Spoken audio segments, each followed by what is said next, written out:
Terima kasih pemirsa, Anda masih bersama kami di Presisi Utama.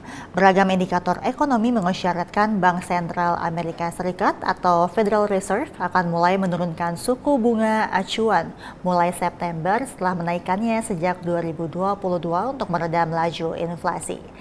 Sinyalemen ini dari data resmi pemerintah AS maupun laporan keuangan terkini dunia usaha, dan berikut laporan dari tim VOA.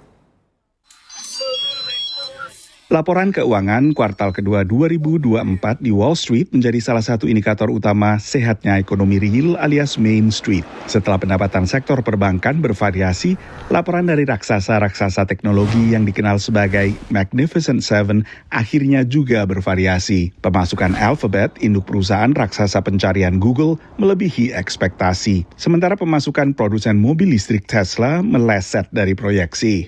Coming into this earnings season, the Magnificent Seven stocks really were up against almost an impossible expectation of beating perfection.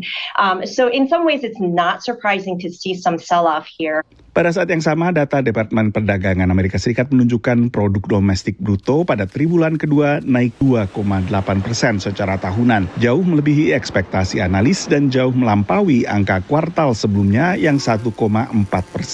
Several big mega tech earnings missed.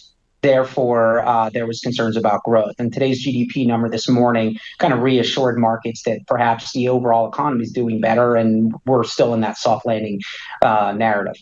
Soft landing atau pendaratan empuk adalah perlambatan ekonomi dan meredanya laju inflasi tanpa memicu PHK massal dan resesi, seperti yang tengah diupayakan oleh Bank Sentral AS atau Federal Reserve. You have better than expected economic growth, you have better than expected earnings, and you have a Fed that's going to make money cheaper and cut interest rates, which will stimulate corporate America and the economy. So it's a really positive setup going into the second half of the year.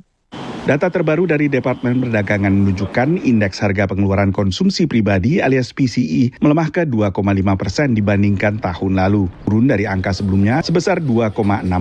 Indeks harga pengeluaran konsumsi pribadi adalah indeks yang paling menjadi rujukan The Fed dalam menentukan suku bunga acuan. Dan yang lebih diperhatikan The Fed adalah indeks inti, tanpa menyertakan harga pangan dan energi yang memiliki volatilitas tinggi. Banyak pengamat kini terfokus pada apa yang disebut sebagai super core, intinya inti, yang lebih terkait sektor jasa. Inflation is coming down, it needs to keep coming down.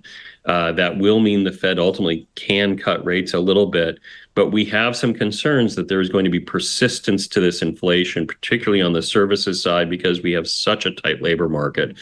We still have job openings in excess of unemployment, and I think there's a question of how does that get resolved, and is it through higher prices, meaning higher wages, which translates into somewhat higher inflation through time. Inflasi sempat menguat pada kuartal pertama 2024 sebelum stabil kembali memasuki kuartal kedua.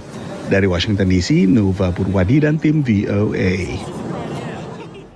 Trajektori laju inflasi di Amerika Serikat belakangan cukup memuaskan pejabat Bank Sentral Amerika Serikat atau Federal Reserve, termasuk indeks harga pembelanjaan konsumsi pribadi yang semakin mendekati target 2% setelah melampaui 7% pada pertengahan 2022. Akankah ini membuat The Fed segera turunkan suku bunga? Dan berikut laporan dari tim VOA. Sejumlah anggota Komite Pasar Terbuka Federal Badan Bank Sentral AS atau Federal Reserve yang menentukan kebijakan suku bunga mengisyaratkan penurunan suku bunga semakin dekat. Anggota Dewan Gubernur Christopher Waller menyatakan kemungkinan ini dalam pidato di Bank Sentral Kansas City. Dan Presiden Bank Sentral New York, John Williams, mengatakan hal serupa kepada harian bisnis The Wall Street Journal. They have an overly rigid policy framework. They treat 2% as if it was chiseled on a tablet and descended from the heavens, when actually there's evidence that's too low. And they only look at PCE core versus a broader range of indices.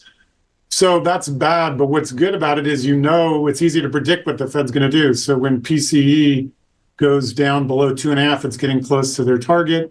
PCE atau Indeks Pengeluaran Konsumsi Pribadi adalah indikator inflasi yang paling dirujuk oleh The Fed dibandingkan Indeks Harga Konsumen atau CPI dan Indeks Harga Produsen atau PPI. Setelah turun teratur selama 2023, laju inflasi kemudian menguat kembali memasuki kuartal pertama 2024 dan harga baru mulai stabil memasuki kuartal kedua.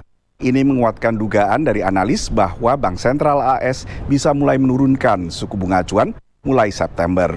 Tapi sebagian analis tak menutup kemungkinan bila penurunan suku bunga dilakukan lebih cepat. So it's clear that they should cut. The only reason they won't cut in July is that they don't trust their own forecasting. They've been horrifically bad forecasters of inflation. You know, everybody knows about their transitory debacle.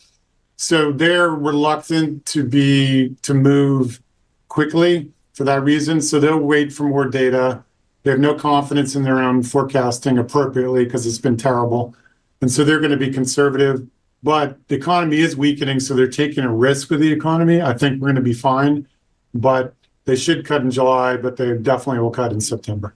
Menurut pengamat, perlambatan penciptaan lapangan kerja menjadi salah satu pembenaran untuk bertindak lebih cepat. So directionally, yes, the labor market is still looking good, but I think there's a lot of yellow flags under the hood that, you know, if they all kind of conspired at the same time, could present, a picture of a slowing labor market much quicker than people anticipated. And so I think this is where the balancing acts for the Fed starts to get, really tricky in terms of, how quickly, if at all, do we see the data deteriorate? It hasn't started to yet, but it's showing signs that it will. And then to what degree does the Fed, try to preempt that by lowering rates potentially even sooner than September? Setiap ditanya, anggota komite The Fed cenderung mengelak memberi tanggal pasti dan menekankan akan tergantung pada data yang terbit sebelum pertemuan. Dari Washington DC, Nova Purwadi dan tim VOA. Pemirsa, tetaplah bersama kami, Presisi Utama akan segera kembali.